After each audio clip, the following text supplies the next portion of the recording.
Então vamos lá, né, pessoal? Hoje a gente vai falar sobre um assunto muito importante, né, que é a dependência emocional. E o que que é essa dependência emocional, né? Essas pessoas que têm essa dependência, elas acreditam que é delas a responsabilidade por tudo e todos ficarem bem. Então elas são como guardiãs e zeladoras do bem-estar geral. Você conhece alguém assim? Provavelmente sim, né? A dependência emocional, ela é um distúrbio, né, de prioridades e faz com que a pessoa ela deixe de ser a pessoa mais importante da própria vida dela e coloque outros nessa posição onde ela deveria estar. E aos poucos, essa pessoa ela deixa de ter sonhos, ela deixa de ter desejos e até o amor próprio dela para viver em função do quê? Das expectativas e das opiniões das outras pessoas. Então, quando você entende, né, e sabe lidar com essa dependência emocional, aí você consegue fazer escolhas melhores na vida, como, por exemplo, dizer não, se livrar das opiniões alheias, você não deixa os seus sonhos de lado, né? Você reconquista o seu amor próprio e também consegue identificar ali quais as relações de dependência emocional que você tem hoje. Então, você vai começar a entender também de onde que ela vem e por que que a dependência emocional pode travar a sua vida. E eu vou fazer agora três perguntas, e aí cada pessoa aqui pode parar para pensar nelas. Você consegue fazer uma escolha, mesmo sabendo que isso vai desagradar alguém que é importante para você? Segunda pergunta. Você é capaz de escolher o melhor para você, mesmo se isso fizer você ser criticado ou julgado por pessoas que você considera importantes? E a terceira pergunta. As expectativas e as opiniões dos outros pesam na hora de você tomar decisões? Então, se você respondeu sim a qualquer uma dessas perguntas, isso é um sinal de que você está vivendo relações de dependência emocional na sua vida. E hoje, né, isso contribui para que você se sinta perdido ou até mesmo travado, às vezes até com a sensação de estar andando para trás, né? Então, hoje a gente vai ver aqui um pouquinho sobre os 5 perfis dependentes, né? Que são aí o coitadinho, o campeão, o bonzinho, o culpado e o cuidador. Como o tempo é curto, a gente não vai poder aprofundar muito neles, mas eu vou me esforçar em falar um pouquinho de cada, tá? Então, o perfil coitadinho é aquela pessoa que para ela tudo é sempre difícil, cheio de problemas. Geralmente ela reclama de tudo e acha e faz parecer que tudo está contra ela.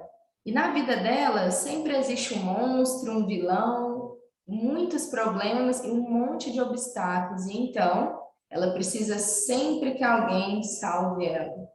Já conheceu alguém assim?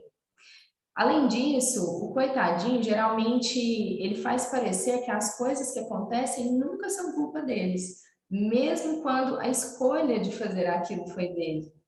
E todos os fracassos são justificados, e geralmente ele nunca se responsabiliza pelas suas próprias escolhas. A culpa nunca é dele e sempre do outro. E geralmente, os traços que têm mais tendência a ter esse perfil é o oral, aonde ele parte daquela ideia de será que ninguém vai me ajudar? Também o psico, aonde ele fica mais naquela ideia, olha que absurdo que estão fazendo comigo. E também o masoca, que ele já fica mais naquela ideia, poxa, mas olha o quanto que eu estou suportando. Então esses são os três traços que têm mais essa tendência. Já o segundo perfil, que é o campeão, como que funciona, né, esse perfil? Ele faz de tudo para ser reconhecido. E ele nunca está satisfeito com as suas conquistas, né? Então, geralmente ele pensa, né, tudo que eu quero é colocar um sorriso no rosto dos meus pais. Custe o que eu custar, eu faço o que eles quiserem. Então, ele precisa, né, desse reconhecimento externo, né? Ele é movido pela validação externa e o reconhecimento de outros. E os traços, né, que tem mais essa tendência, geralmente é o rígido, porque ele não quer ser trocado. Então, ele tem um anseio pela perfeição e aprovação das pessoas. Também o masoca, né, que ele se gasta demais ali pelo outro, buscando perfeição o tempo inteiro, porque assim é uma forma dele garantir que ele não vai ser humilhado. E também o psico, né? Ele faz isso para manter ali a figura dele de autoridade, buscando por esse reconhecimento das pessoas. Então, fica sempre nesse anseio, né? O terceiro perfil é o perfil bonzinho. Como que é esse perfil? A pessoa que tem o perfil bonzinho, geralmente ela faz de tudo para não criar conflito com ninguém, mesmo que isso signifique ela anular a si própria. Então, ela faz de tudo para que os outros queiram, tudo que os outros querem, né? E ela se deixa de lado para realizar a vontade dos outros. Então, ela faz de tudo para agradar todo mundo e assim ela vai evitar críticas, vai evitar julgamento das pessoas. Geralmente ela fala assim: ah, não quero brigar por bobagem, não. Só que ela faz isso, né? Ela pensa assim com quase tudo na vida. Então, sempre deixando as vontades dela de lado. E no caso, os traços, né, que tem muito essa tendência, um deles é o esquizoide, porque ele tem muito medo de ser rejeitado. Então, ele prefere ficar calado, se anular, fazer o que o outro quer, porque dessa forma ele vai garantir que pelo menos ele não vai ser rejeitado. Além disso, tem o oral também, diz que o maior medo do oral é ser abandonado, então ele quer fazer o que for preciso para que isso não aconteça. Então ele vai fazer o possível, né, para não gerar conflitos, mesmo que isso também signifique que ele vai se anular ali. Mas para ele o importante é não ser abandonado. Claro, né, quando ele tem essa dependência emocional. O masoca também, criar conflitos, para ele pensa, não, isso vai me gerar problemas e eu vou ser humilhado. Então, ele procura fazer o quê? Aguentar tudo, aguentar firme ali, né? E agradar todo mundo, porque é como uma forma dele garantir, né, que ele não vai ser humilhado. E também tem aí os traços, que é o psíquico e o rígido, né? Eles geralmente não ficam muito nesse perfil de bonzinho, mas eles ficam até conseguir o que querem, né? E no caso do rígido, até ter a atenção daquela pessoa, que é interessante para ela, que geralmente é uma pessoa do sexo oposto. O próximo perfil aí que a gente vai ver é o perfil de culpado, né? Então, o culpado, como que é? Ele acha que tudo que acontece de ruim ou de errado, a culpa é dele. Olha que situação difícil, né? Então, mesmo que não seja a culpa dele, e muitas vezes, mesmo que ele não tenha nada a ver com aquela situação, mas só de ver algo ruim acontecendo com alguém, ele se sente muito culpado. Então, isso com certeza torna muito pesado para ele, né? Para ele, a vida é um tribunal, aonde estão sempre sentados, esperando o julgamento, para verem qual que é a punição que eles merecem, ou então qual compensação que eles devem dar ali para alguém. Então, eles geralmente têm uma percepção distorcida deles mesmos, né? E eles acreditam que as pessoas ficam ali monitorando tudo que eles falam, tudo que eles fazem, para poder julgar eles depois. Então, isso realmente é muito pesado. E ao contrário do outro perfil que a gente viu, que a culpa nunca é dele, o culpado não. Para ele, a culpa é sempre dele. Deu algo de errado, ele é o culpado. E quais os traços, né, de caracteres que geralmente têm aí essa tendência? Então, o esquizoide, ele tem a tendência aí de criar um teatro mental na mente dele, né? Do que poderia acontecer. E só dele imaginar isso, ele já começa a se culpar por aquilo que ele só imaginou, porque ele já pensa, não, mas e se o outro souber que eu imaginei isso, ele vai ficar assim, vai acontecer isso e aquilo. Então, ali, ele já começa a se culpar. E já o moral, ele se culpa até que o outro mostre que ele está bem. Porque o oral, ele é uma pessoa muito empática, ele se importa muito com os outros. Então, se ele vê que alguém não está bem, no caso, o perfil culpado aqui, ele já sente culpa e ele não vai ficar tranquilo enquanto não garantir que aquela pessoa está bem. Além disso, olha, o traço de psico, né? Quando ele causa prejuízo a outros, isso incomoda ele demais. Então, ele procura compensar aquela pessoa para que ele não fique em dívida com ela. Já o masoca, ele fica muito remoendo a culpa, né? E carrega isso por muitos e muitos anos. Às vezes a pessoa já nem lembra daquilo que aconteceu, mas ele está ali remoendo e até sofrendo por aquilo. Já o rígido, ele busca perfeição em tudo, né? Então ele não quer ser comparado. E mesmo que ele comete um erro que às vezes ninguém percebeu, para ele qualquer erro é muito grave. Então ele já vai se culpar por aquilo ali. Então é algo também que torna isso muito pesado, né? E o último perfil que a gente vai ver, pessoal, é o perfil cuidador. Esse a gente vai falar um pouquinho mais dele, né? Inclusive, esse perfil, vocês já devem ter ouvido aquela frase, né? Quem ama, cuida. Esse é o lema do cuidador. Mas realmente é uma pena, né? Porque quem é cuidador, ele não se ama e ele também não se cuida. Olha que triste, né? Então, por que isso acontece? Porque a pessoa que tem o perfil de cuidador, a pessoa que tem o perfil de cuidador, ele devota a própria vida dele em prol do bem-estar alheio. Seja ouvindo os problemas dos outros, fazendo favores, assumindo responsabilidades que nem são deles, e até mesmo virando babá das pessoas. E eu vou citar agora alguns exemplos que às vezes alguns de vocês conhecem, né? De às vezes a pessoa fala, ai, mas minha irmã é uma coitada. Tudo que ela faz dá errado. Ela se esforça tanto, mas parece que não consegue dar certo na vida. Fica até com dó e acaba ajudando ela.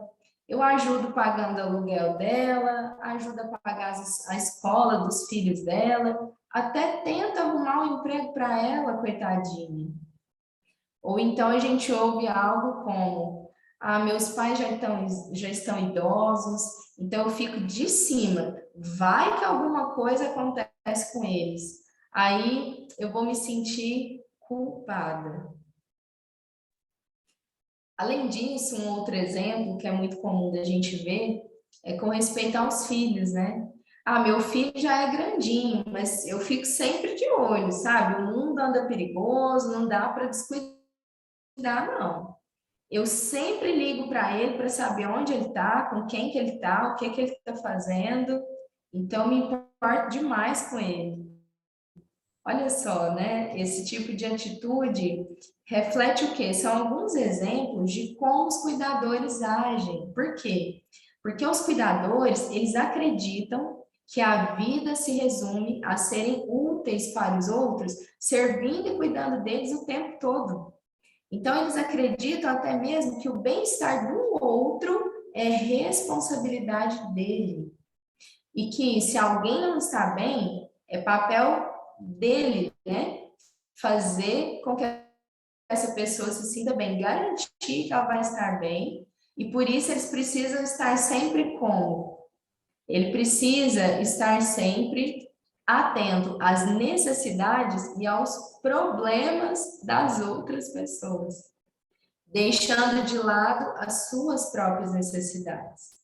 Então, quanto mais problema uma pessoa tiver e quanto maior for esses problemas, vai ser melhor para ele. Porque assim o cuidador, ele vai fazer mais por ela e ele vai passar mais tempo cuidando dela. Olha só.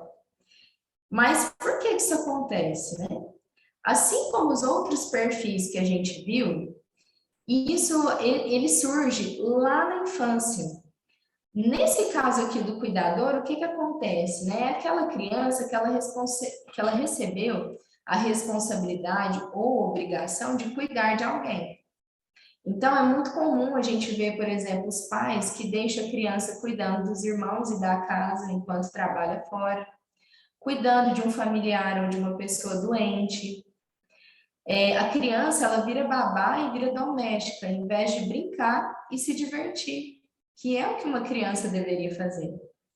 E isso acontece também quando a criança, ela sente a necessidade de ajudar a prover o sustento na família.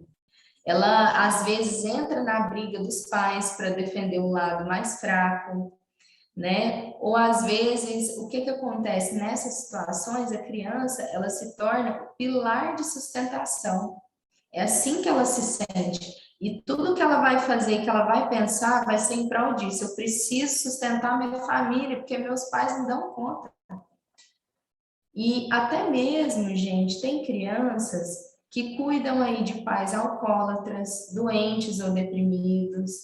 Outras assumem o papel de marido ou esposa quando os pais se separam. Ou então vira pai ou mãe dos próprios pais, guardando o segredo dos pais sobre o casamento, né, que está ruim, problemas pessoais, traições. Então, a criança, ela é obrigada a assumir um papel que não é dela e que ela não está pronta para isso. Então, isso vai trazer consequências lá na frente, né? Essa criança, com tudo isso que ela passa, ela aprende que ela não pode dar trabalho. Afinal de contas, ela que ajuda a cuidar dos próprios pais, ao invés do contrário. Então, ela precisa ser, ó, forte, porque nem os pais cuidam de si próprios. Então, é onde acontece, infelizmente, coisas ruins com essas crianças, como o bullying, o abuso sexual. E essa criança, ela não conta para os pais, não. Por que que ela não conta? Porque ela pensa, meus pais já estão cheios de problema. Eu não quero ser mais um problema para eles. Então, essa criança, ela acha que se ela der trabalho, ela não vai ser amada. Então, ela prefere, ó, ficar quietinha, ela não conta. E isso acaba sendo muito ruim para ela, né? E o coitadinho, o que que acontece, né? Muitas vezes eles se ocupam com os problemas dos outros para não enfrentar o imenso vazio que eles têm dentro de si. Mas aí, quando eles se tornam adultos, eles se transformam ali, tem a expressão, né, burro de carga, às vezes no local de trabalho, né, aquela pessoa que ela vai além do limite dela, porque, não, pediu, eu preciso fazer, não importa o que vai me custar, eu preciso fazer, preciso fazer. Ou às vezes vira pai ou mãe do próprio cônjuge no relacionamento, ou às vezes não consegue mudar a relação ali, ó, com os filhos, né? Porque o que que acontece, né? Continua tratando os filhos que já estão adultos como se fossem crianças ainda. Também se tornam pais ou mães, né, dos próprios irmãos que não dão certo na vida. Repetindo ali, ó, os padrões de se sentir responsável por cuidar de pessoas que já são adultas. Então, até mesmo acontece com as pessoas que têm esse perfil de virarem enfermeiros dos pais na velhice, parando tudo na vida, para a vida em prol dos pais, mesmo que eles não precisem e às vezes eles nem queiram, né? Então, vira aquele adulto que está sempre buscando problemas e pessoas para cuidar. Então, o cuidador, ele precisa estar próximo de pessoas, ambientes e situações problemáticas. E por isso, de forma consciente ou inconsciente, ele sempre atrai ou se aproxima desse tipo de pessoas, ambientes e situações. Então, para ele, quanto mais problemas, melhor. Por isso, tudo na vida do cuidador é problemático, pesado, difícil e muito complicado. Então, isso se reflete em todos os aspectos. Isso vai se refletir no casamento dele, na relação dele com os pais, na relação com os filhos, com os irmãos, até mesmo na equipe de trabalho dele. E quais são aí os traços, né, que tem essa tendência? Então, a gente vê aí, por exemplo, o traço oral, né? O maior medo dele é ser abandonado. Então, muitas vezes ele vai cuidar né? Ele vai viver em prol de cuidar de alguém, porque é a forma que ele vai garantir que ele não vai ser abandonado. E o masoca, ele vai cuidar para não ser humilhado. Então, ele vai pegar toda a força que ele tem e colocar em prol de outros, e não de alavancar a vida dele ou de caminhar na vida dele. E o traço rígido, o maior medo que ele tem é ser trocado. Então, geralmente, quando envolve o progenitor do sexo oposto, esse rígido, ele pode sim, na dor, acabar tendo aí esse perfil de cuidador, para que ele garanta, né, que ele não vai ser trocado. Então, fica aqui a reflexão, né, depois a gente vê esses perfis, para a gente poder pensar, né, no caso do cuidador, por exemplo, né, será que não seria melhor, né? Ou melhor, como que seria a vida se ele pegasse toda essa força, toda essa disposição, toda essa energia que ele gasta cuidando da vida dos outros, se ele empregasse isso na vida dele? Aonde ele estaria? O que que ele estaria fazendo? Então, eu convido cada um aqui a fazer essa reflexão, né?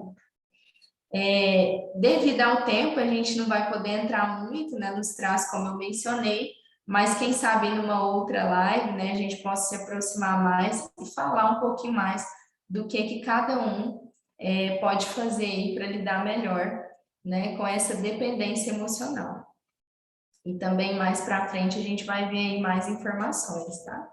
Então agora eu vou fazer uma entrevista, né, com a Rosália, aonde ela vai compartilhar com a gente a experiência dela maravilhosa, que vai mostrar para cada um aqui qual que é a diferença de quando a gente reconhece, né, o que que é essa dependência emocional, se a gente está passando por isso, né, e o que que a gente precisa fazer. Então a gente vai ver a diferença que isso fez, como que foi para ela, né, poder ter essa experiência aí. Rosália, seja muito bem-vinda, viu? Abre o seu áudio, aí, abriu o Tá me áudio. ouvindo?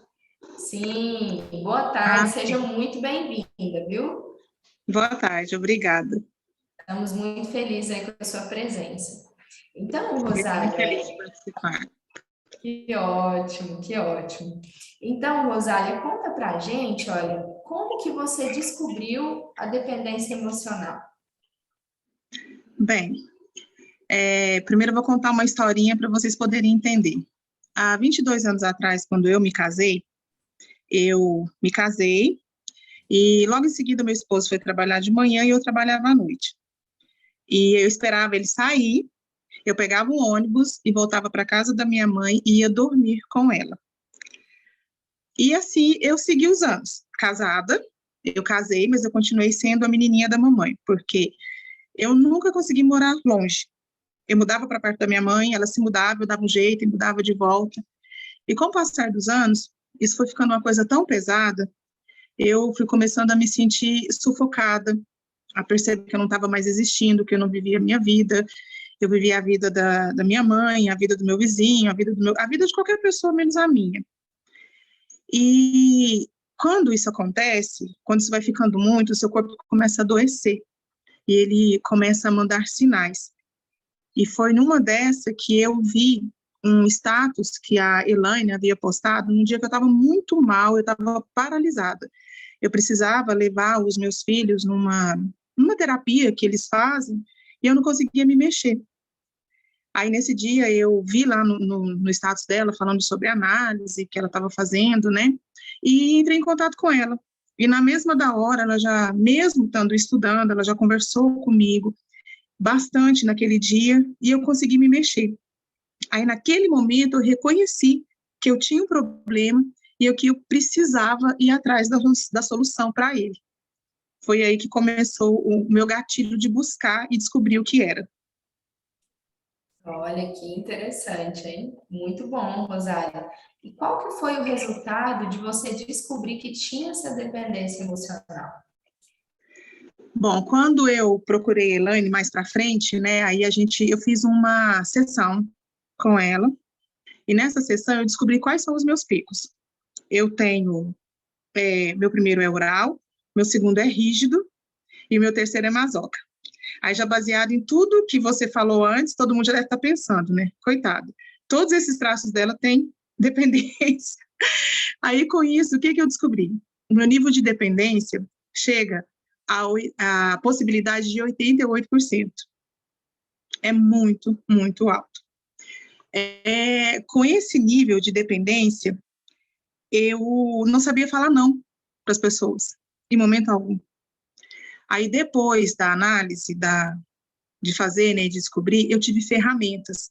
Essas ferramentas me proporcionaram a identificar em que momento, qual desses meus picos estão na dor, como que eu posso fazer para direcioná-los, para manusear aquilo ali e não sofrer tanto com a dependência.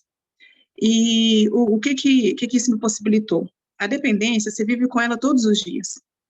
Mas a partir do momento que você tem algo que você consegue usar como remédio, aí você tem que usar aquilo todo dia, você tem que colocar aquilo em prática todos os dias, a todo momento. Eu tenho ainda muita dependência, mas eu procuro todos os dias, a todo momento, usar. Eu paro e penso, poxa, pera, eu preciso fazer isso? Eu quero fazer isso? Eu me permiti dizer não. Não para o outro, e sim para mim. Isso foi uma coisa assim que mudou a minha vida com relação aos meus filhos, com relação ao meu esposo, meu casamento, tudo. Hoje eu posso me considerar uma Rosália em tratamento, porque antes eu era uma pessoa doente, e hoje eu estou em tratamento. Olha só, fico muito feliz, né, de todas essas descobertas aí. E conta pra gente, então, Rosália, como que descobrir tudo isso, né, que esse conhecimento, como que isso te ajudou na sua vida, na prática? Olha, eu gosto de falar como isso me ajudou, mostrando o meu casamento. O meu casamento nunca foi um casamento ruim, sempre foi um casamento muito bom. Mas a minha dependência emocional era tão alta que eu anulava o meu marido sem perceber. Para você ter uma ideia, ele nunca foi capaz ele nunca teve a possibilidade de fazer nada dentro da casa dele. Quando ele chegava, eu já tinha decidido, junto com os meus pais, o que ia ser feito. E a partir do momento que eu comecei a perceber que isso estava errado, que não poderia ser assim, e que eu comecei a aplicar tudo que me foi ensinado, eu comecei a ver o meu marido como ele realmente é. O meu companheiro, o provedor, o homem que está aqui para me proteger. E eu cobrava tudo isso dele, só que não é que ele não era, eu não deixava. Eu tomei o lugar dele, eu queria fazer tudo na frente dele. E hoje, eu até me emociono quando eu falo isso, né? Quando ele entra aqui, quando ele chega do trabalho, é aquela alegria, porque eu vejo chegando ali a minha metade, o meu marido, aquele homem que estava sempre ali e eu não deixava ele existir. E ele, sem saber o que foi que aconteceu, percebe que está bem melhor que ele hoje em dia existe, mas sem que eu tenha que me anular. Eu simplesmente dei para ele o espaço dele, tratando a minha independência emocional. E se hoje eu pudesse falar assim, como é viver, como é trabalhar isso, de reconhecer que tem dependência emocional, reconhecer que é um problema, que não tem cura, mas que você tem que todos os dias trabalhar em prol, aplicar e fazer realmente, porque não adianta você fazer análise, você ler, você fazer tudo e deixar lá como se fosse uma mágica, não tem mágica. Eu resumo tudo da seguinte maneira, hoje em dia eu consigo fazer o melhor que a vida dá aí para a gente fazer, que é viver, e viver com leveza. Então, quando você trata de dependência emocional, você vive mais leve, sem carregar peso de ninguém. Muito obrigada, viu, Rosália? Muito obrigada por compartilhar a sua experiência. Eu agradeço, não é fácil. Muito obrigada por compartilhar, que experiência maravilhosa. E fico muito feliz aí de ver, né, todos esses resultados da sua vida, no casamento que ficou ainda melhor, né? Isso é Ainda melhor. maravilhoso. Isso é maravilhoso. Muito obrigada por compartilhar conosco, viu? Eu que agradeço. Então, agora, pessoal, A Elaine, ela vai falar para nós sobre a dinâmica da dependência emocional no meio familiar. Tem a palavra, Elaine. Pessoal, muito obrigado por estar aqui, tá? Eu espero que essa primeira parte tenha ajudado, já caído algumas fichas, né, para vocês aí, porque muitas coisas que acontecem a gente não tem como falar, porque cada família é única, cada pessoa é única, cada situação é única. Então, a dependência emocional, ela tem uma dinâmica, muita estratégia. Ela vai para o âmbito de filha, ela vai para o âmbito de mãe, vô, irmão e assim por diante. Só para vocês terem uma ideia, essa Rosária é uma pessoa tão maravilhosa. Ela tem filho que tem uma síndrome de Asperger, tem pessoas com TDAH na família dela, e ela estava no estágio que a autoestima dela já tinha ido embora. E hoje ver ela de batom vermelho, né, deixando a rígida dela falar, é muito maravilhoso. Então, o que, que a gente percebe? Que quando a gente começa a entender primeiro a gente olha para o nosso espelho, porque a gente tem a tendência, quem tem o perfil, por exemplo, guerreiro, como o rígido e até o psicopata, que tem um espírito de líder, ele tem o hábito de olhar para o espelho do outro e falar assim, você tem que melhorar nisso e nisso. Mas o espelho dele está todo sujo, tá? Infelizmente, a primeira coisa que a gente tem que fazer é cair em si, que a gente não é guerreira merda nenhuma, tá? Porque a gente não consegue salvar nem a si próprio. Teve que vir Jesus Cristo aqui para salvar nós. Então, não existe guerreira aqui nesse mundo. E a segunda coisa que é difícil, mas exige muita coragem, e eu falo que toda pessoa que faz terapia é corajoso. Ele olha para o espelho e fala assim, putz, que merda que eu fiz. Puxa, que merda que eu sou, hein? Caramba, isso tudo de ruim eu sou? Isso exige coragem. É coragem de olhar para o seu próprio espelho e falar assim, eu tenho que arrumar isso o mais rápido possível, porque eu estou feio na fita. E tudo tem a ver com a dependência emocional. Então, o que, que acontece? Aqui a gente não consegue abordar todo o conhecimento em apenas uma hora e meia de live. A gente está simplificando tudo. Então, por exemplo, quem tem uma noção dos seus traços de caráter, ele já vai identificar, isso é eu. Eu tenho um perfil coitadinho, tudo parece que tudo de ruim acontece comigo e ainda reclamo para os outros, minha vida é uma merda. Minha vida é ruim, nada de bom acontece comigo. Ou então o guerreiro, né, que fala assim, não, todo mundo depende de mim, tem problema ali, me procura. Então, dependência emocional. Só que na família acontece uma coisa muito difícil, gente, que é essa dependência emocional, seja de irmão para irmão, seja de mãe para filho, pai para filha, e assim por diante. Essa dinâmica, ela varia. Então, o que, que eu vou fazer com vocês hoje? Eu vou mostrar um vídeo para vocês de uma situação, uma entre várias, para vocês entenderem o que, que é a dependência emocional. Depois eu vou esmiuçar esse vídeo para explicar para vocês a dinâmica ali, algumas dinâmicas do vídeo, e no final eu vou mostrar de novo o mesmo vídeo para vocês entenderem com mais clareza depois da minha explicação, ok? Então, antes do vídeo, eu gostaria que você, Ayrton, passasse esse vídeo para a gente. Pode ser, meu amigo? Sim, tá no jeito aqui. Só um momento.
Húsnakaj! Monsieur Laura! Húsnakaj! Thomas! Húsnakaj!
Hey there.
Parece uma história bonita, né?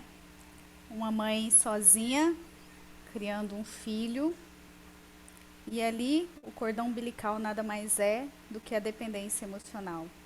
Parece uma mãe maravilhosa, guerreira, que teve que realmente cuidar dos filhos sozinha, mas aqui começa a dinâmica da morte emocional e psicológica. Eu vou esmiuçar o vídeo em algumas dinâmicas para vocês entenderem, ok? O primeiro passo é entender o seguinte: mulher não foi feita para criar um filho sozinha. Tem que ter um homem. Por quê? Porque a mãe, ela protege e cuida e dá amor. O homem, o papel do homem é prover o sustento, proteger como o leão da selva essa família. Se rompe essa união de homem e mulher, o problema já está instalado. Por quê?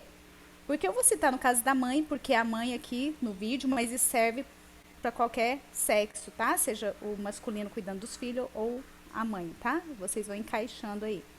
Quando a mãe, ela começa a cuidar desse filho sozinho, ela tem que fazer os dois papéis, de homem e mulher. Já começou um distúrbio. Por quê? Porque a mulher não tem a força física. Ela é um vaso mais frágil em sentido físico para correr atrás do trabalho e trazer para o sustento e ainda dar amor, carinho e afeto para os seus filhos. Então aquela mãe, ela teve que se virar nos 30, porque uma das partes rompeu um ciclo e instalou um problema. Talvez o pai daquela criança, ele não cuidou dessa mulher e desse filho porque está ligado com a mãe, ou com a irmã, ou com o pai, numa dependência emocional. Então ele tem tanto amor à mãe, ao filho, talvez o filho de outra, né? Ou os avós que negligenciam essa mãe que engravidou e que tinha um filho sob a responsabilidade dele. Porque o que acontece? Quando instala uma dependência emocional no adulto, é porque aquela criança foi gerada com dependência emocional. E ele não fez o papel do homem de acolher aquela mulher e aquela criança. Aí aquela mulher, ela grávida, teve que se virar com todas as dificuldades sozinha, porque naquele vídeo, cadê o homem? Em hora nenhuma ele aparece. Então ele negligenciou o papel dele como provisor, cuidador e protetor daquela família ali que ele tinha que acolher. Quando acontece isso, aquela mulher, ela vive em função dos filhos. Ela viveu em função do filho. Quando acontece isso, se vocês reparar, ela ficou morrendo de medo de perder aquela ligação com o filho, tanto que ela fez assim para o médico, né? Não corta o cordão não, né? E aí, é uma decisão pessoal, se você vai cortar ou não, a dependência emocional, porque nós temos o livre-arbítrio, né? Então, os médicos respeitou a decisão de não cortar o cordão. Por quê? Porque ela tem o direito sobre ela, sobre a vida dela, e a dependência emocional se vai cortar ou não. Beleza? Até aí. De repente, vocês começam a observar uma dinâmica ali. O filho, ele está em simbiose com a mãe. O que é simbiose? Uma ligação intrínseca. Então, dentro da barriga, a única coisa que ele conhece é o feto. Não é a mãe ainda, é só aquele ambiente dele, o feto. Certo? Então, a dependência é 100% da mãe. Ele tem uma dependência emocional muito grande com a mãe. Quando acontece isso, é natural, porque Jeová, Deus, fez para ser assim. Porém, quando é para cortar o cordão umbilical, é para essa criança ir para a vida. Ela precisa ir para a vida, porque começa a dinâmica dela começar a ter força para amamentar, ter força para andar, ter força de pedir, ter força de falar assim, olha, mamãe, eu quero essa roupa aqui. Ela já está começando a ter uma dependência para poder ir para a vida, porque ela está sendo preparada. Então, desde o feto até os 7 anos, é formado os traços de caráter que nós temos, que é em torno de 5, aí que a Carita até mencionou, né? Então, o que acontece? Quando tem essa dinâmica, a mãe, ela tem um apego muito grande a essa criança. Aí começa o perigo. Por quê? A prioridade dessa mãe não deveria ser o filho. Até 1 ano e meio, a prioridade ali, o marido tem que entender que a criança precisa muito da mãe ali, né? Porque está amamentando e tal. Aí, a relação deles dá um pouquinho de distanciamento. Só que o certo é depois ir se chegando novamente e criar o vínculo de união. Só que o que acontece? A mãe, ela começa a dar tanta prioridade para o filho que começa o distúrbio de prioridade. Lá no vídeo, não sei se vocês observou, que a criança, quando ela viu um homem se aproximar da mãe, e grudou lá na perna dela. Tipo assim, ela é minha. E a mãe, ela abriu a mão de relacionamento com um outro homem, de medo do filho não se adaptar àquela situação. Olha o perigo. Porque a criança, ela vai crescer sem uma referência do que é ser homem. Qual que é o papel que ele vai crescer entendendo de homem? Nenhum. Não tem outro homem na vida dele. Ele não sabe o que é ser provisor. Ele não tá vendo, ele tá vendo a mãe trabalhando ali na máquina, né, de costura, bem idêntico, né, mãe? Nossa história. Minha mãe tá aqui, gente, a história é muito parecida. Então, a mãe tem que ir ali, ó, por costura. Se vocês observarem, ela trabalhou tanto que você não vê muitas poucas cenas no vídeo da mãe ter tempo de instruir o filho, de amar aquele filho, dar carinho, mas o cordão permaneceu. Por quê?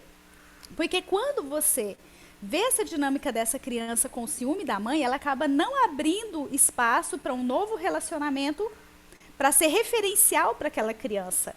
E a mãe, naquele vídeo, se vocês reparar, quando ela começou a achar um rapaz interessante, o filho veio aquela manha toda porque já estava com dependência emocional, ela abriu mão da vida dela, da vida como mulher.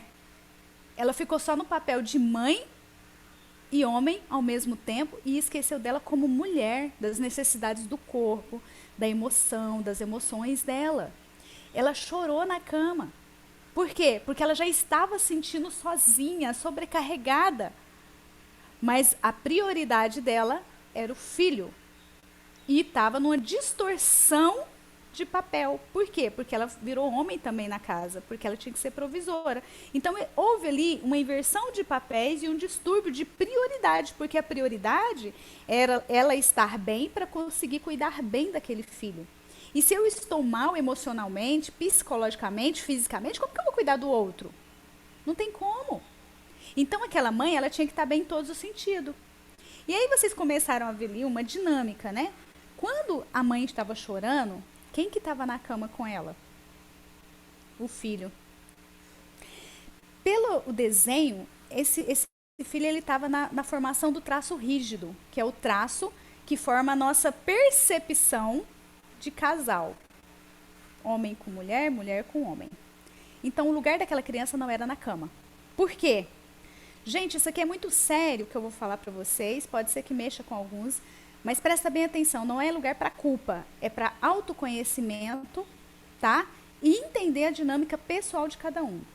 Mas quando a criança, na fase do rígido, que é entre 2 anos de idade, até em torno de 2 anos e meio, até 6 anos, 7 anos, essa criança ela está começando a ver o mundo em pares.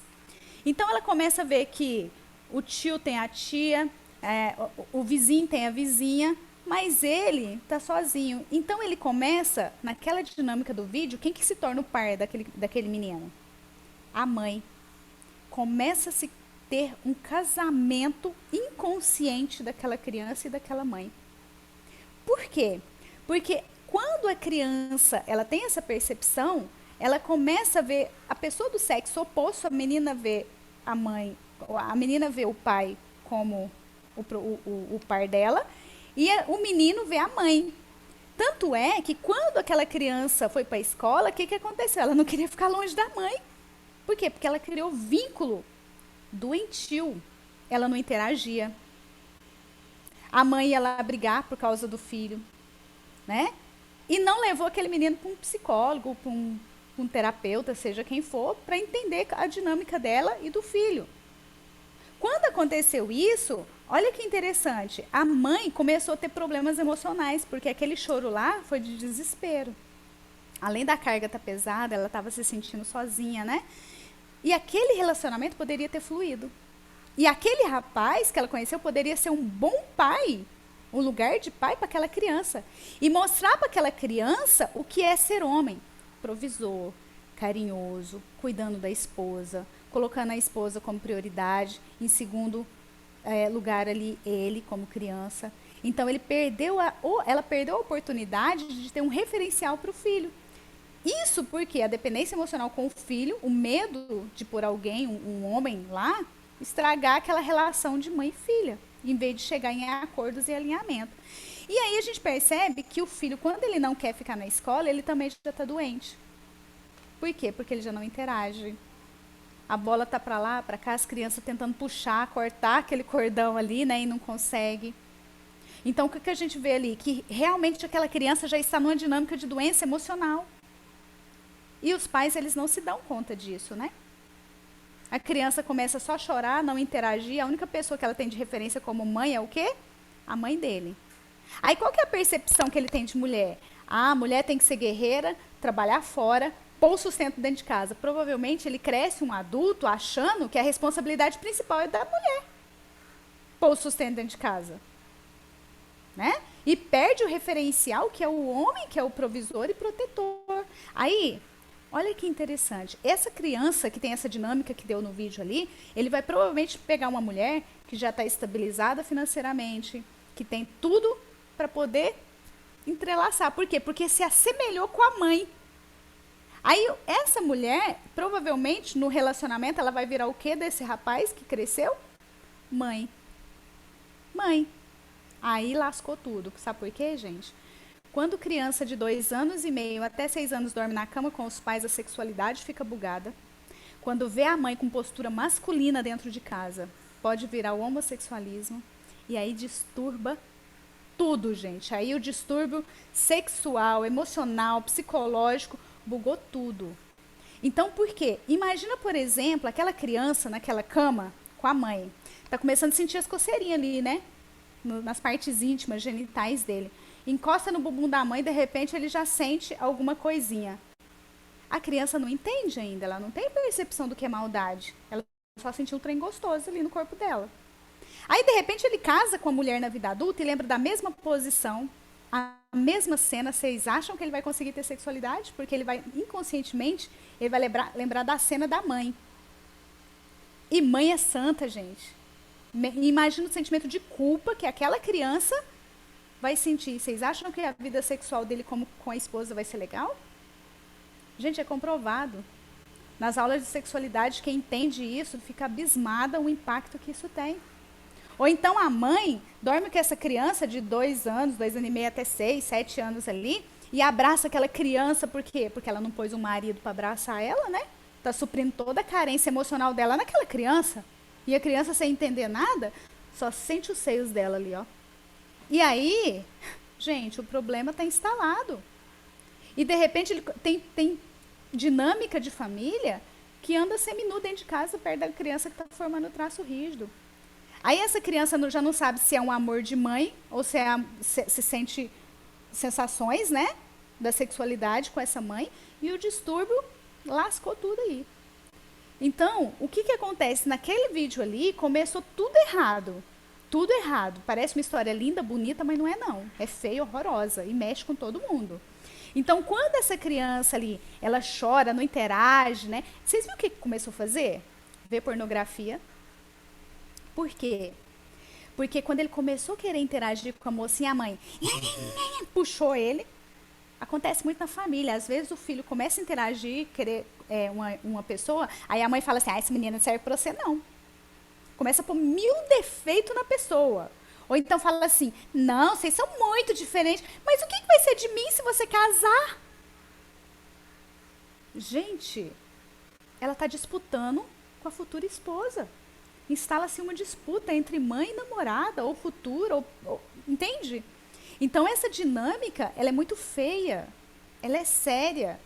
E quando aquele garoto que começou na adolescência a querer olhar lá para a mulher, né, no supermercado, a mãe foi cortando, aí ele foi envelhecendo, foi invertendo o papel. Não sei se vocês perceberam ali que começou a inverter o papel. Ele que começou a costurar, a mãe começou a adoecer, ele começou a cuidar da mãe e os dois morrendo dentro de casa em sentido emocional e psicológico. Assistiam filmes juntos, né? Tudo junto. Ou seja, casou sem sexo. Casaram sem sexo. Por quê? Porque é um casamento emocional de forma errada. Em vez dela conseguir um cônjuge para ela e ter uma vida com uma pessoa e ser feliz, e ele conseguir uma pessoa, ele escolher uma pessoa, os dois tiveram um casamento inconsciente. E vocês percebem isso, não é só entre mãe e filho não, viu? E irmãos também. Eu tenho dinâmica aqui que inconscientemente eu estava casada com a minha mãe, com a minha avó e com meus irmãos. Um dos meus irmãos está aqui assistindo. Eu não fui para a vida. E isso gera o quê? Ansiedade, depressão e até suicídio. Por quê? Porque nós fomos criados por um criador que instituiu família. Ele não instituiu gente solteira para viver solteira a vida inteira. Ele não instituiu a família para ficar junto e misturar. Tanto é que ele destruiu a Torre de Babel, falou ninguém junto. Significa que a gente não vai amar nossos pais, nossos irmãos? Claro que vai amar, gente. Mas é um amor certo, direcionado, respeitando o espaço do outro. Ali, o filho não respeitou o espaço da mãe, a mãe não respeitou as escolhas e o espaço do filho. Quando se instala isso, inverteu tudo. Esse menino, ele vai para pornografia. Se vocês perceberem, ele ficava na televisão, no videogame, né? Só engordou, tá? Por quê? Porque ele estava uma dependência emocional e a pessoa acaba entrando nos vícios. Pode ser qualquer um. Como não tem pai, gente, não sei se vocês sabem, mas na lei sistêmica, quando o pai é excluído da família, vem vício de droga. Quando a mãe é excluída da família, vem vício de bebida. Então, quando tem dinâmica ruim na família, de exclusão de pai ou mãe, ou os dois, vem vícios no ciclo familiar. Então, aquele menino, ele entrou no vício da pornografia e outros vícios. E a mãe, no final das contas, o que aconteceu? Ele só tinha ela e ele só tinha ele. Dependência emocional ali, ninguém mais entrou no círculo daquela relação. Vocês conseguem identificar naquele vídeo. E isso é um grande perigo, porque nós não fomos feitos para ficar sozinhos. Se não existia só um homem e uma mulher até hoje, né? Adão e Eva até hoje. Nós fomos feitos para viver em grupo. Grupo familiar, grupo de sistema de sociedade, grupo religioso. Nós somos feitos dessa forma. Existem hierarquias que ela deveria ter um cabeça na família dela para ela conseguir ser mulher, mãe e se amar e amar aquela família. E o filho perdeu toda essa dinâmica. Por quê? Porque uma pessoa rompeu lá no início, que não assumiu o papel como homem quando engravidou aquela mulher. E a mulher, sem saber da dinâmica da dependência emocional, fez todo o ciclo acontecer. E o que a gente percebe ali? Que quando aquele filho começa a ver a mãe sofrer, ele sofre junto, né? E aí o que acontece? A família ela começou a ter um ciclo repetitivo ruim. Vê um filmezinho, vai dormir, nem diálogo direito eles tinham. Porque no fundo, os dois estavam infelizes, né? Os dois estavam felizes, tanto a mulher quanto o filho. E a gente percebe que quando eles começaram a trabalhar junto, não sei se vocês perceberam, que a moça veio para experimentar o vestido, a mulher já estava até mal-humorada. Tirou a roupa lá, né, da mulher. Por quê? Porque era uma mulher, era um potencial ali para o filho, e ele ia ficar sozinha. O medo daquela mãe ficar sozinha impediu o filho de ir para a vida. Entende? A dependência emocional daquela mãe. E o filho cresce adulto na barra da saia da mãe. Por quê? Porque a dependência emocional. Aí tem os perfis que a Carita explicou. Tem o perfil coitadinho, mas todo homem que eu arrumo não presta. Mentira, gente. Mentira. Inconscientemente está escolhendo ficar lá na barra da saia da mãe. Aí atrai mesmo. Eu não quero casar, para que eu vou arrumar um homem bom? Porque se eu arrumar um homem bom, eu vou ter que sair, mas eu não tenho coragem de deixar minha mãe. Entende? Tem um inconsciente aqui, ó. Porque a gente vive no inconsciente. E quando a gente vai para terapia, a gente traz isso para a consciência, para a pessoa entender o que está acontecendo com ela. E aí, quando a mãe dá como prioridade o filho, ela negligencia o marido. Porque o certo seria, eu tenho um filho, eu cuido dele, para ele ficar adulto e construir sua família. Mas quando ela não põe outro homem na vida dela, ou então dá prioridade para o filho, o marido dela vai ser negligenciado. Com tempo, carinho, afeto e ajuda. Lascou o sistema familiar também. Porque às vezes tem o homem dentro de casa, mas o distúrbio de prioridade está instalado. Aí o filho se torna o rei, Só tem um filho na boca dela. E o marido nem aparece. Entende, gente, o que acontece? Eu trato pessoas aqui, principalmente porque eu sou consteladora sistêmica e trabalho com família, a gente trata pessoas aqui que estão com distúrbio de prioridade, o marido está traindo, mas é claro, a prioridade da mãe, da mulher é o filho, é o trabalho, é outra coisa, né? Não estou falando que ele é santo não, viu, gente? Porque ele está errado. E ele também está num comportamento errado. Porém, mostra que o sistema ali está totalmente errado. Então, enquanto não traz para a consciência, não para essa dinâmica, né? De homem se sentir sozinho, ter que arrumar a mulher lá fora, de mulher se sentindo infeliz, deprimida, triste, porque não sabe o que está acontecendo. Naquela cena última ali, o filho começou a cuidar dela, aí você tem uma série de coisas que acontecem ali. Talvez tem outros irmãos que não cuidam, não ajudam. Tem uma série de coisas que pode ter acontecido ali, né? Ali é só uma encenação. E aquela mulher, ela morre. Quando ela morre, o filho morre junto. Ali dá uma impressão que ele está dentro de um hospício, que ele enlouqueceu depois da morte da mãe. Ali passa uma impressão de várias coisas. Que o filho não vê saída. Lembra aquele papá? E bate ali, por quê? Porque ele não vê saída para a vida dele, ele está sozinho. Ele não interagiu com ninguém, ele não constituiu família. Lembra quando estava lá passeando, buscando compra com a mãe? Ele viu uma família até babando assim, mas ele não podia deixar a mãe já estava idosa. Ele não podia constituir família na cabeça dele. Entende? O filho morreu, gente, em sentido emocional, psicológico, como ser humano. Só não suicidou ali porque um dependia do outro. Entende? Porque aquela cena final ali dele batendo ali nas paredes, se ele estiver na casa dele, pode ser que o próximo passo seria pegar uma corda, pôr lá em cima e enforcar. Entende? Então isso é tão sério quanto tomar veneno. A dependência emocional é veneno. Nós não fomos criados para ter dependência emocional. Nós fomos criados para amar de maneira saudável. Amar nossos pais, deixar eles terem relacionamento, deixar eles terem a vida dele, e os filhos a mesma coisa. Quando a gente começa a ter filho acima de 25 anos dentro de casa, você pode saber que você está com problema. Com dependência emocional. E aí, a menos que você vai para uma terapia, você vai conseguir entender a dinâmica da sua história. Porque aqui nós estamos fazendo generalizada. Né? Eu tive histórico de dependência emocional e quase morri. E hoje eu estou aqui fazendo uma live gratuita, porque quanto antes a pessoa souber disso, para fazer a inversão, mudar, melhor. Antes que venha um suicídio. Eu atendo gente que tentou suicídio, eu atendo gente que está na dinâmica de suicídio. E tudo tem a ver com dependência emocional, inversão de papéis, né? E que não sabe o seu papel, não se entende, não entende o outro, família desfazendo tudo porque não sabe o que está acontecendo. Por que eu estou infeliz? Eu gosto dessa pessoa, mas eu não consigo dar certo com ela. Ah, mas não sabe mesmo não. Você não olhou nem para o seu espelho. Como que você vai dar certo com o outro? Você não sabe nem como você funciona. Então, quando você descobre o tamanho da sua dependência emocional, não é que vai resolver, gente. Cura é só Jesus Cristo. E ele não curou todo mundo, não. Foi só alguns. Porque senão o mundo estaria curado já. Então, não é hora ainda, né? Então, eu não vou curar ninguém. Terapeuta nenhum, psicólogo nenhum. Só que nós temos ferramenta e estudo que ajuda a gente a viver um pouco melhor. Para quem sabe de mim, eu vivi 6 anos com síndrome do pânico. Fiquei 2 anos sem sair de casa. E tudo hoje eu sei o que aconteceu, né? Por quê? Porque para a gente ser feliz, a gente precisa de 3 hormônios. Gente, presta muita atenção nisso aqui, que isso aqui vale ouro. A gente precisa de 3 hormônios.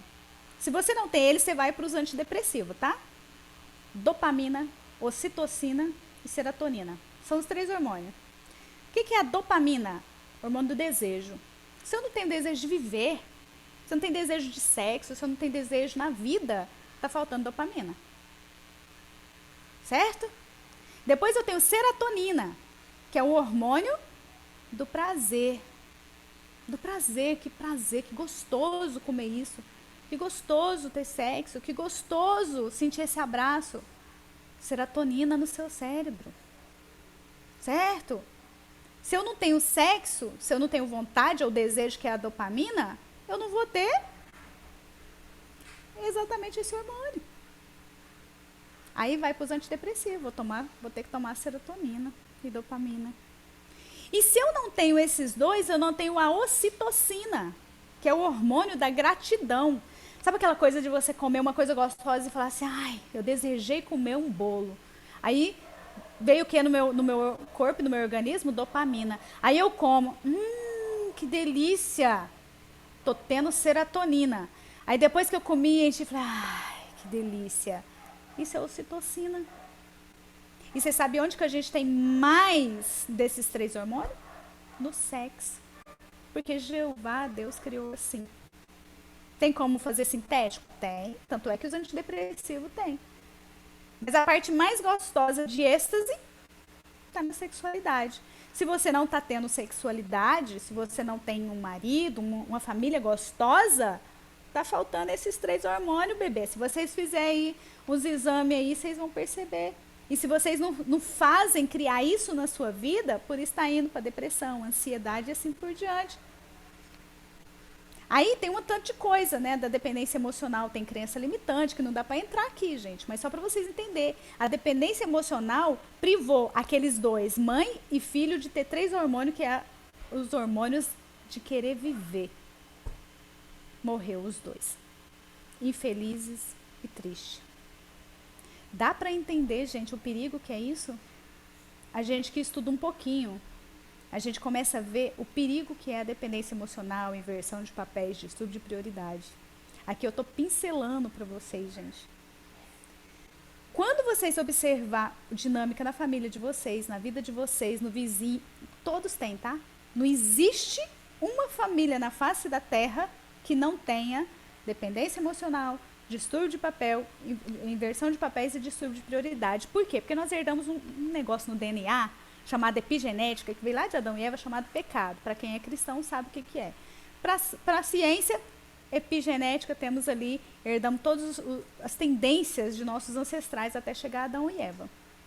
Então, quando a gente faz terapia, a gente começa a entender por que minha vida não está boa. Por que eu não casei? Por que eu estou infeliz no meu casamento? Às vezes nem sabe o que está faltando, é estímulo de vida. Para começar com dopamina, vontade de viver. Aí muitos não aguentam, não acham saída, vai lá, se suicida, outros está enfurnado no antidepressivo, não dorme mais. Por quê? Está sem fluxo de vida. O que dá sentido à vida é família, e família vivendo bem. Não sem problema nesse mundo que a gente vive, né? Então a dependência emocional é um grande perigo. Por quê? Porque a pessoa morre em sentido psicológico, emocional e físico. Por quê? A doença começa na mente, passa para o emocional e depois passa para o físico. Quem está doente fisicamente aí, e vai estar todos nós, porque nós herdamos na nossa epigenética a tal da imperfeição, a tal do pecado, a gente vai adoecer e morrer um dia. Porém, quem trata da sua mente e do seu emocional, a probabilidade de adoecer diminui. Então, já tem estudos e ciências que mostram isso nitidamente. Então, se você se cala, está engolindo o problema e não faz, pode ter certeza que vai ter muita dor de garganta. Ou então, não digeriu um assunto, não resolve, vai ter dor de estômago.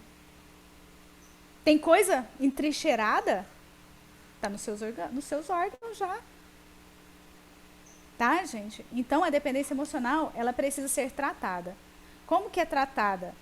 Você vai para um psicólogo, para um psicoterapeuta, vai entender o que está acontecendo com você. Então, tanto eu quanto a Carita estamos formando como analista corporal. Nós já fizemos o curso, estamos na fase de certificação, mas eu também sou consteladora. Temos aqui outras pessoas, como uma pessoa que eu vou entrevistar aqui, que também é psicóloga, que também logo vai estar atendendo, e se precisar de apoio, suporte, a gente está aqui. Tanto para atendimento, quanto quiser conversar depois, pode chamar a gente. Por quê? Porque essa dinâmica da dependência emocional, gente, ela afeta toda a nossa vida. Toda.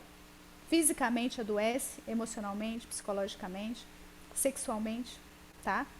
Então é preciso cuidar da dependência emocional. Como que eu sei que eu tenho dependência emocional? Fazendo uma sessão, entendendo quanto você tem de porcentagem, o nível, por exemplo. Eu tenho dependência emocional média, e mesmo assim eu sofri horrores e vivi uma dinâmica horrorosa na minha vida.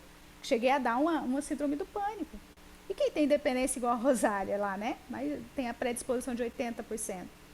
Então imagina a dificuldade. Mas é uma luta. Quando você, é o que ela falou, quando tem ferramenta e entendimento, fica mais fácil lidar. Nesse momento, eu vou passar o vídeo novamente. Por quê? Porque agora eu expliquei para vocês a dependência emocional, agora vocês vão entender o que realmente aconteceu. E eu vou pedir o Ayrton para passar novamente esse vídeo, ok? Ayrton, você faz essa gentileza para mim? Ok, só um momento.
هدى.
Quando a gente vê a segunda vez, depois da explicação, vocês veem o perigo que é, né?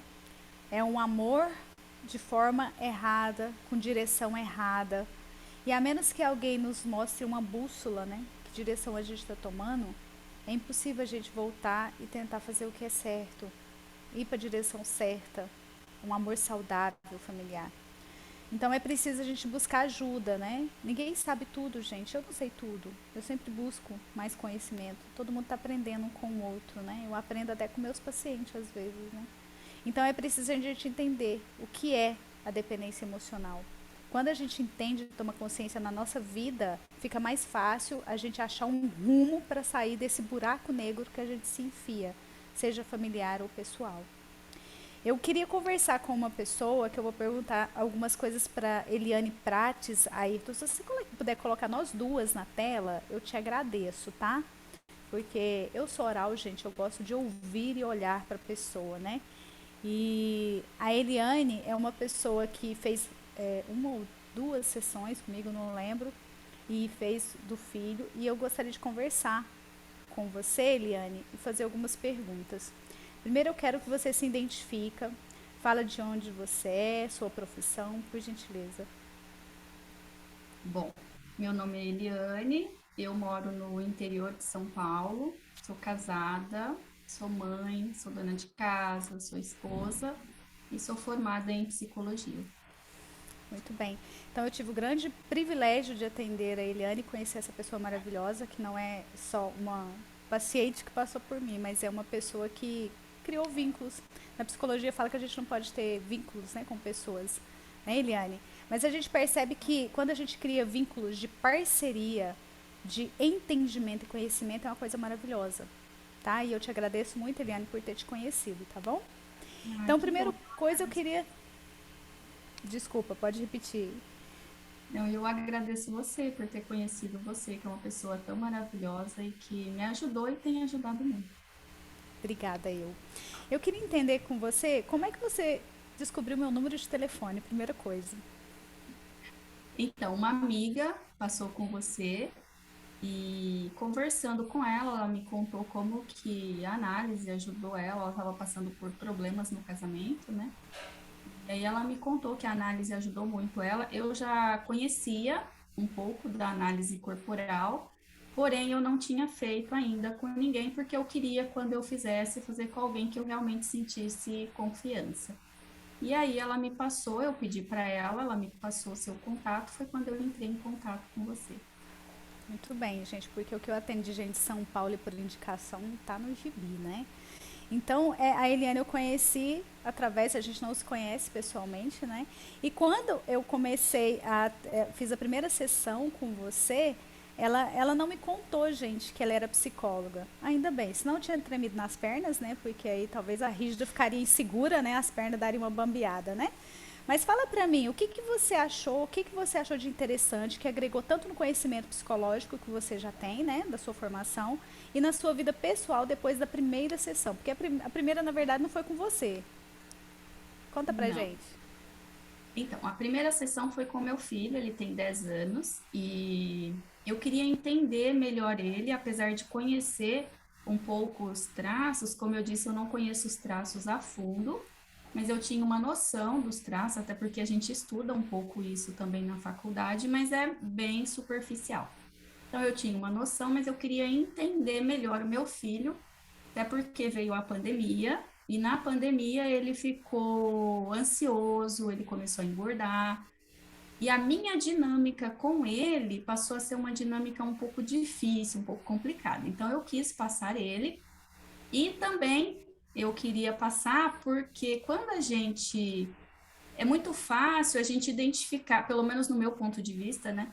É muito fácil a gente identificar no outro o problema do outro, ou até mesmo as qualidades, os traços no outro. Mas quando isso é com nós, já é mais complicado, é mais difícil. Então, foi aí que eu quis também a análise para mim, para que eu identificasse em mim os meus traços, para como lidar com ele, sabendo os traços dele. Porque, ao meu ver ali, o meu ponto de vista era como água e óleo ali, não misturava. E eu queria um caminho para entender e para consertar, digamos assim, as coisas. Então, foi aí que tudo começou. E como que foi pra você? Foi benéfico? O que que te ajudou? Conta pra nós, tanto na dinâmica com o seu filho, se possível falar do filho primeiro e depois, se tiver um âmbito familiar que te ajudou, você pode citar. Sim, foi muito benéfico, porque com meu filho eu pude entender melhor o funcionamento dele, né? Então hoje eu sei como ele funciona, então eu sei como eu vou lidar, porque o funcionamento dele é totalmente diferente do meu. E antes da análise, eu estava colocando cargas desnecessárias nele, porque eu funciono de um jeito onde eu quero as coisas muito perfeitas, ele não. Ele é mais largado. A Elaine ainda falou assim para mim, eu me lembro que acho que na sessão comigo, né, não foi com ele, que você me falou assim, ah, e essa cama aí toda arrumadinha? Porque eu estava fazendo do quarto dele. Então ali ela já percebeu que não era ele que tinha arrumado a cama, e sim eu, porque estava muito esticadinha, e eu colocava essa carga nele, ah, você tem que fazer tudo assim, assado, perfeito, e não era o perfil dele.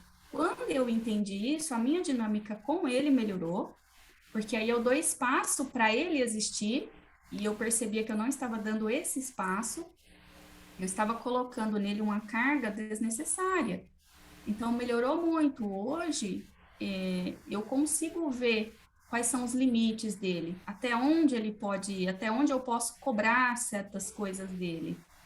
Então, isso melhorou muito. E uma outra coisa que melhorou também foi a questão, como foi falado aqui, da dependência emocional. No meu caso, eu não tinha e não tenho, né, dependência emocional familiar. Então, até aí eu achava que estava tudo ok, não tenho dependência emocional, né?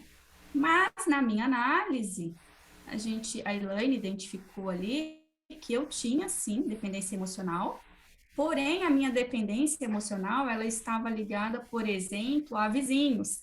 Aí você fala, ai gente, que coisa nada a ver, né? A pessoa não tem dependência emocional na família, mas tem com vizinhos. Sim, eu tinha dependência emocional, luto ainda, né, com isso, com vizinhos, por exemplo. Meu marido, ele é muito expressivo, assim, dentro de casa, então ele fala alto, ele fala, ele gosta de falar alto, e isso acabava atrapalhando, por quê? Porque eu ficava o tempo inteiro assim, fala mais baixo, diminui, o que que os vizinhos vão pensar? O que que os vizinhos vão achar da gente?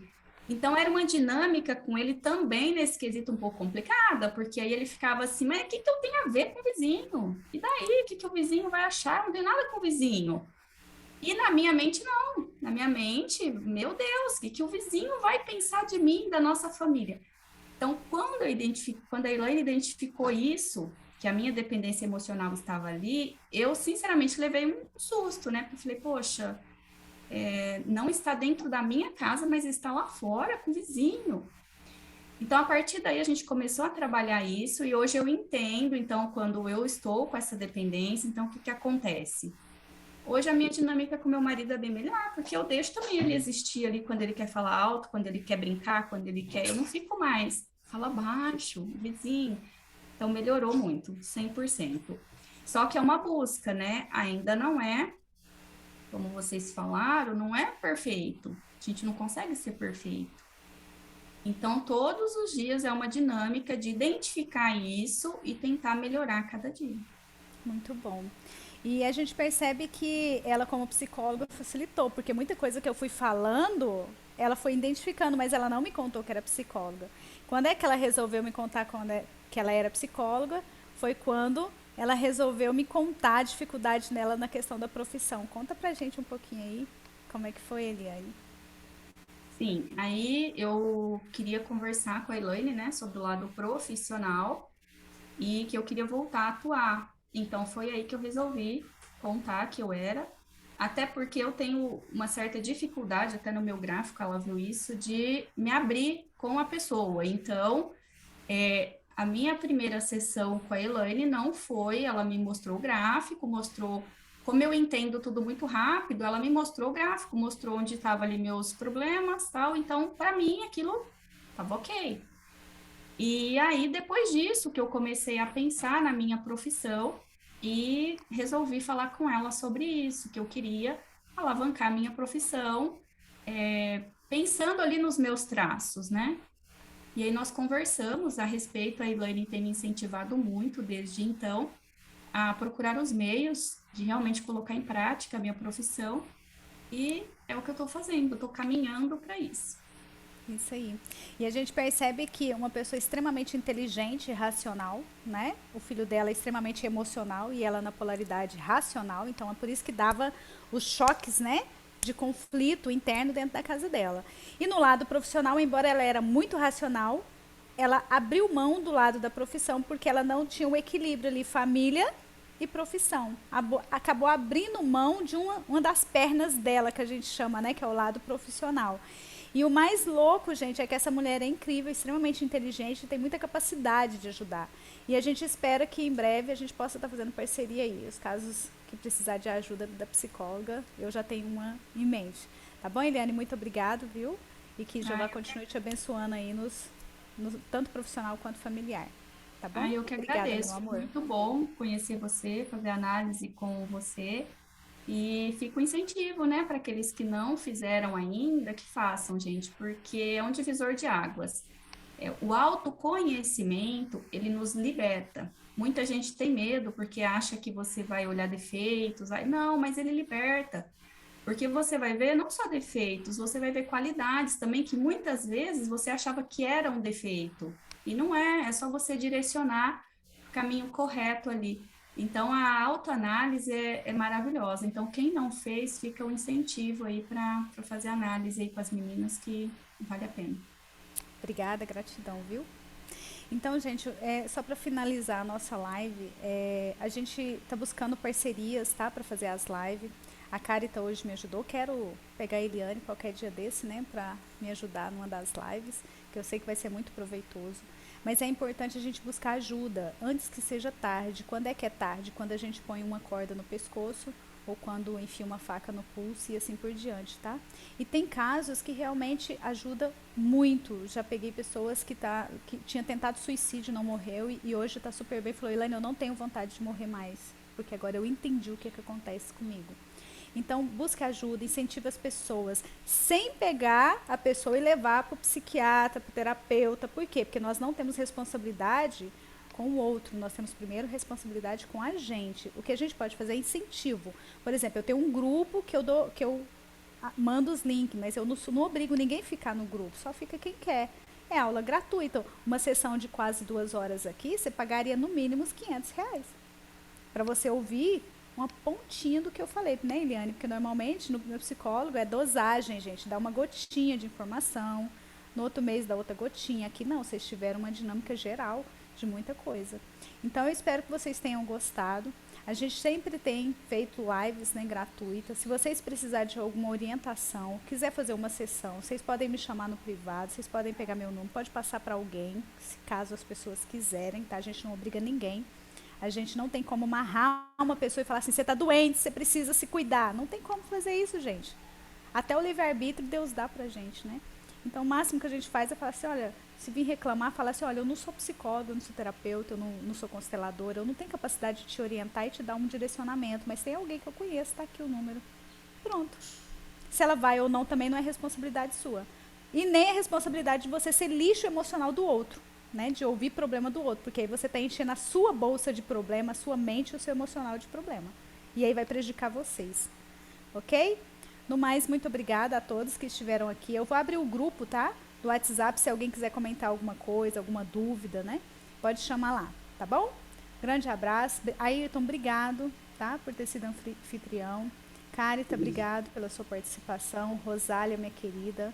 Eliane, obrigada. E obrigada a todos que estiveram aqui, tá bom? Até mais e fica com Deus.